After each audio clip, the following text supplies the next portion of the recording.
them. Okay, now, this is what the students are saying, or should I say the submissions by Vera, who was sitting just where you're seated now.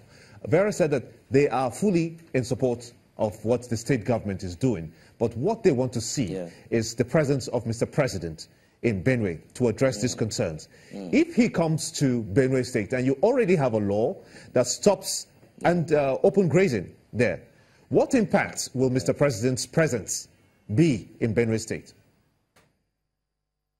Well, I want to, and now let me say clearly that, let me assume that if the students are calling out to Mr. President, I guess maybe as a father, they just need some sort of encouragement from him. If you look at the last elections, these are people who believed so much in APC, who have believed so much in Mr. President and voted for him overwhelmingly. So if the children are saying they want to see Mr. President, or they want him to say something directly to them, I mean, it's actually their right to ask for it. Because leading up to this point, Mr. President said that arrests should be made. Those are the words of Mr. President. You should arrest those perpetrators of these kinds of killings across the country. He said that yesterday. Do you think that the government is doing enough to contain the excesses of who you claim are carrying out these dastardly acts? You say it's the Meyati Alaka members? Yes. Because they are the ones who have openly threatened to bring violence upon the people of Benue. So logic suggests that if people have done such open threats, that the security agencies at least should call them for questioning, or at least caution them on such utterances. I mean, even a few days ago, they were on TV. Do you think that the federal government is doing enough to contain this crisis? See, the federal security agencies, who should call them to order? We as a state don't have any power over the police to direct for their arrests. It has to come from the federal. So I was just asking you that, do you think that the federal government is doing enough to contain this crisis? The federal government has a lot on their plate. This crisis is not just in Benue State, it's across board. You can never say they are not doing enough or they are doing enough. The truth about it is that there's always room for improvement. You know, what we are saying in Benue is that our state has become a flashpoint for these excesses, and we want the federal government to please do more about it, especially because they are the ones who give orders to the security agencies, and we need the security agencies for the enforcement of these laws. There's no way that the state can do the enforcement on their own, because they don't have any security apparatus to control. And like I said earlier, it's the reason why we have a domesticated arm who can't prosecute, but they can apprehend, and all this is an effort to also help the efforts of the security agencies. Mr. Naja, you have security meetings every week, right? Virtually every week, yeah. Virtually every week with these federal government agencies, I should say. Yeah. And then there are laws. And these agencies are meant to enforce the laws of the land. Yeah. So if there are laws against all these kind of activities, what do you discuss in the security meetings? Now, we're not asking you to tell us as in your secrets, but what are the discussions you have in your security meetings? I am not a member of the State Security Council. But at least you get information. But at least I get information. Okay. And what they discuss basically is how to go about operations.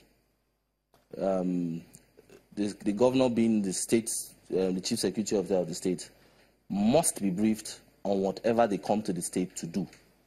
They can't just come and start operating under his nose without him knowing what is going on, what security reports are on the ground, what information they have, and why they are taking certain actions. He has to be briefed, you know. So these are things that they discuss, operations in the state. And that is where the state governor also knows where to complement their efforts, like logistical support and all. Does the governor also suggest to them which areas to go to? He can suggest to them. So has the governor made these suggestions to them? Time and time again. So is that why you're insisting that a word has to come from the president for the agencies to begin to work as they should? The agencies are working. But they are not working enough.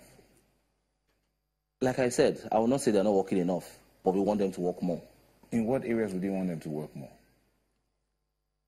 In apprehending people who actually commit these murders. Okay, so in apprehending and prosecuting the people who break the law. Yeah. So why would the state government come up with a law and expect the federal government to help them enforce it? Yeah, because we need the security agencies to enforce the laws. The governors don't have direct control over the security agencies. So we need the federal government to come in to help us enforce our laws. I asked you a question earlier if there are other ways this can be handled, like reorientation. There are those who talk about reorientation. That means talking to the people and talking to people across board, not just, I mean, both the herders, the farmers, the residents of Benue State. How much of that is going on? Like I said earlier, for over 7 years, there have been a lot of negotiations. I'm not talking about negotiations, reorientations. Reorientation, information dissemination. We have had meetings upon meetings with different groups over this issue. At a point, it seemed the gentlemanly agreement was no longer working, and hence we needed a law that could be enforced, so that if you break the law, you face the full onus of the law. So as it is right now, yes, you might say maybe we need more reorientation. We need to keep on talking. The truth is we must keep on talking. We can't stop until this problem is solved. Both by talking and both by enforcement, we have to do it. Okay, so eventually, with all of this happening, in a few words, in a few seconds, what would you be doing and what should be done? What should the state government be doing going forward, and what should the federal government do? The state government will also need to up their game in terms of logistical support to these people. You see, it's not easy, especially when you have limited manpower, to cover 23 local governments simultaneously. It's not as easy as it sounds. When people go and hide out in the bushes, it's not that easy to go and fish them out. So they need more manpower, they need more logistical support, they need more sounder tactics on how to solve these issues, and they need a lot of support from the federal government. Thank you very much, Mr. Lawrence Onoja, Commissioner for Information and Orientation, Benue State. Thank you very much. We'd like to say here that we did extend an invitation to the leadership of MIETL, that's the Cattle Herders Association in Benue State, and they did promise that they will be a part of the show. We're hoping that before we end today, they would join us. But that's it. Sunrise Daily will be back in a moment. Please don't go away.